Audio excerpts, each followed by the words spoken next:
মাত্র 1 বছর আগের কথা, বড় ভাই ডোমিনিকের মৃত্যুই বদলে দিয়েছিল সাবেক অস্ট্রেলিয়ান ওপেনার জো বার্নসের জীবন। সেই শোক বুকে নিয়ে শুরু করেন এক নতুন যাত্রা। মায়ের জন্মভূমি ইতালিকে বেছে নেন নিজের পথ হিসেবে। ভাই যে ক্লাব ক্রিকেটে পড়তেন 85 নম্বরের জার্সি, সেই নম্বর গায়ে তুলে মাঠে নামেন জো বার্নস। ইনস্টাগ্রামে তিনি লিখেন, এটা শুধু একটি নাম্বার নয়, এটা আমার ভাইয়ের আত্মা। আমার আত্মার একটা বড় অংশ হয়তো হারিয়ে গেছে, কিন্তু এই জার্সি আমাকে প্রতিদিন শক্তি জুগিয়ে দেয়।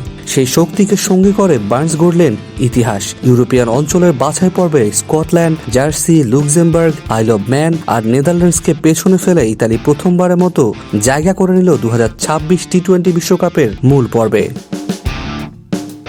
শেষ ম্যাচে স্কটল্যান্ডকে হারিয়ে সম্ভাবনার দরজা খুলে রেখেছিল ইতালি। শেষে বাধা ছিল নেদারল্যান্ডসের বিপক্ষে বড় পরাজয় এড়ানো। হেগে শেষ ম্যাচে 134 রানের লক্ষ্যমাত্রা দেয় ইতালি। যদিও ম্যাচটি 9 উইকেটে হেরে যায় তারা, তবুও ম্যাচটা 16.2 ওভারে টেনে নেওয়ায় নেট রান রেটে এগিয়ে থেকে পেছনে ফেলে দেয় জার্সিকে।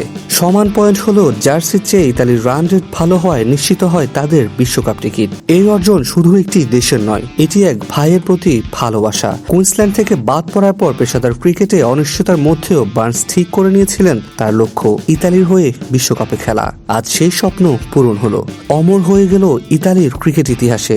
জো বার্নসের অসাধারণ যাত্রা প্রমাণ করলো স্বপ্ন এমনই দেখতে হয়, যেখানে থাকে হৃদয়ের গভীর টান। 2026 সালের টি-20 বিশ্বকাপে দেখা যাবে ইতালির নতুন ইতিহাস রচনার।